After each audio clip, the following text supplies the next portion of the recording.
Hello, everybody. I'm Jan-Erik, and I'm here to talk about little Bobby tables and how we go from metrics.yaml to data-filled columns. First, a disclaimer. Nearly no data engineer has been consulted in the making of this presentation, so all inaccuracies are my own mistakes, and any similarity to persons, tables, or Glean clients are entirely coincidental. So let's get started.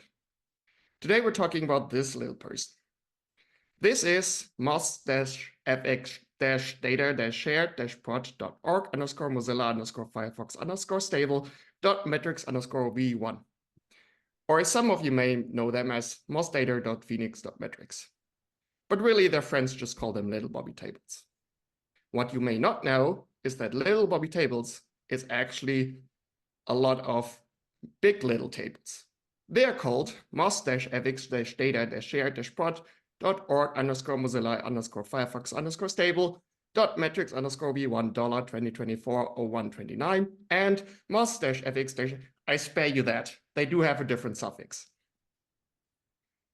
What you also may not know that little Bobby tables is actually just a copy of little life tables. And this is more famously known as org_mozilla_firefox_life.metrics.v1.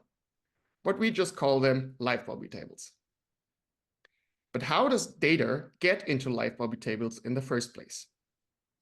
For that, we have to take a step back. Consider these servers. They are somewhere in the cloud. And these servers actually make up incoming.telemetry.mozilla.org, or as we call it, the ingestion edge. Now, Glean talks to this edge.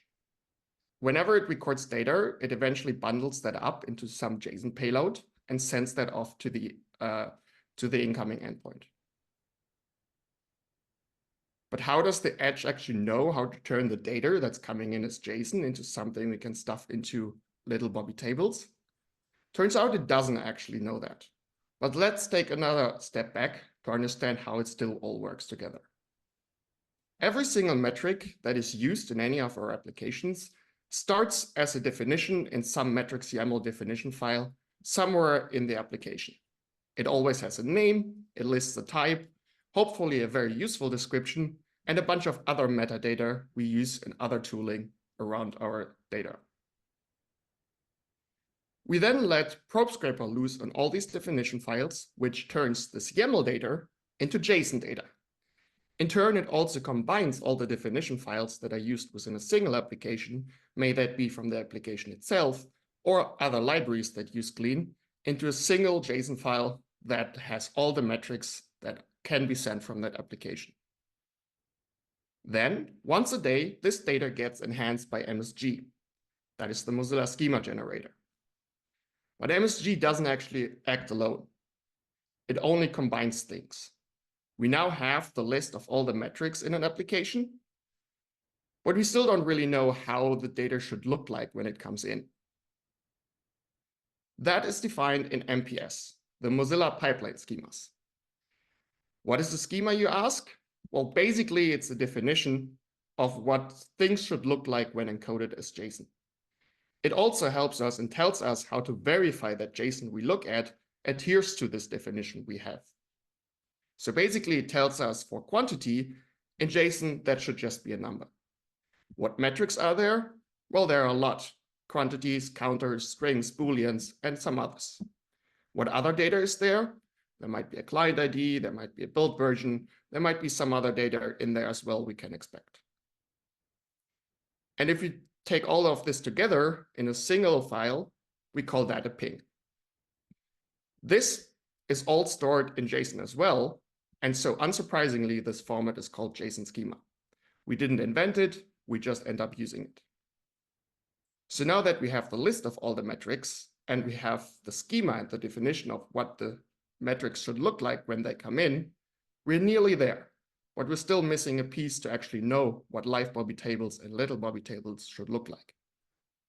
That's where yet another actor comes in, the JSON schema transpiler. Once an experimental tool to learn some Rust, it's now the core connecting JSON schemas and table schemas. It knows how to translate JSON schema into a table layout that BigQuery can consume. Such a table layout is really just a YAML file listing out all the columns and their types. But if we take this table schema and throw this against BigQuery, we now know what live Bobby tables looks like.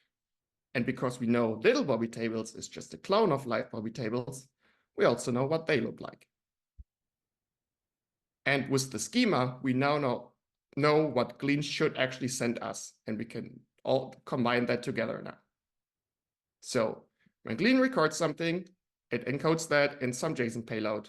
It sends that to our edge, where it gets pushed into PubSub, where on the other end, another tool called GCP ingestion consumes that data. It checks it against the schema it gets from MPS. And if the schema check is clear, it goes through everything in there and tries to match that to the schema of the table itself.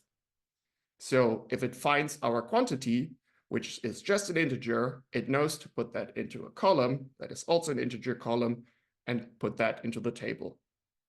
If it finds something that looks like a metric, but it doesn't actually know it, no worries. There's always additional properties. A column where we stuff all the rest of the data that we know is like sort of correct, but we don't know their names. And last but not least, it puts all of this together as a new row into live Bobby tables for the current day. So shortly after Glean sends this data, live Bobby tables already holds onto this data. But little Bobby tables doesn't actually know about this data yet. So every night when little Bobby tables is sound asleep, an air flows through our data lake and copies data from live Bobby tables over to little Bobby tables.